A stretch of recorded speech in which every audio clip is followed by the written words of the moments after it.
సమాజంలో మూఢనమ్మకాలు, అంధవిశ్వాసాలతో నలిగిపోతూ అణగారిన బడుగు బలహీన వర్గాలకు మహాత్మా జ్యోతిబా పూలే కొత్త దారి చూపారు. చేయి పట్టి నడిపించారు. విద్య అనేది ప్రతి ఒక్కరి హక్కు అని చాటి చెప్పారు.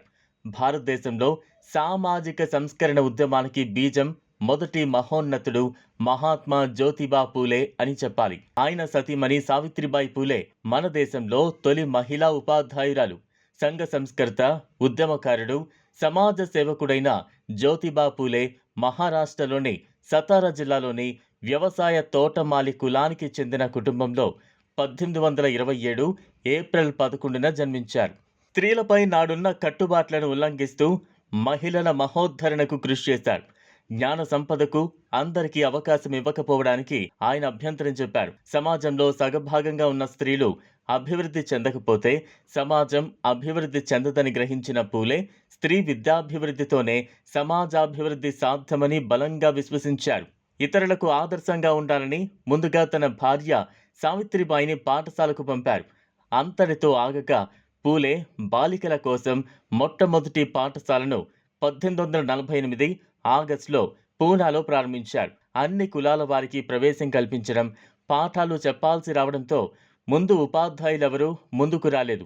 చివరకు జ్యోతిబా పూలే తన భార్య సావిత్రి సహాయంతో పిల్లలకు పాఠాలు బోధించేలా చేశారు. నాటి సమాజంలో మూఢ ఆచారాలైన కన్యాశుల్కం, బాల్య వివాహాలకు వ్యతిరేకంగా పూలే పోరాటాలు చేశారు.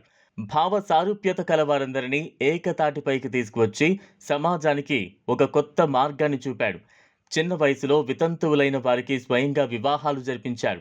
1864లో బాలహత్య ప్రతిబంధక గృహ స్థాపించాడు. నాటి సమాజంలో వితంతువులు ఎదుర్కొంటున్న దుర్భర పరిస్థితులను గ్రహించి వారి కోసం ఆశ్రమాన్ని స్థాపించాడు. వితంతు మహిళలకు శిరోమండనం చేసే ఆనవాయితీకి స్వస్తి పలకాలన్నారు. శిశు హత్యలు, బాల్య వివాహాల నివారణ కోసం ప్రత్యేక చొరవ తీసుకుని అండగా నిలిచారు. 1873 సెప్టెంబర్ 24న సత్యశోధక సమాజాన్ని పూలే స్థాపించాడు. దేశంలోనే ఇది మొట్టమొదటి సంస్కరణోద్యమం.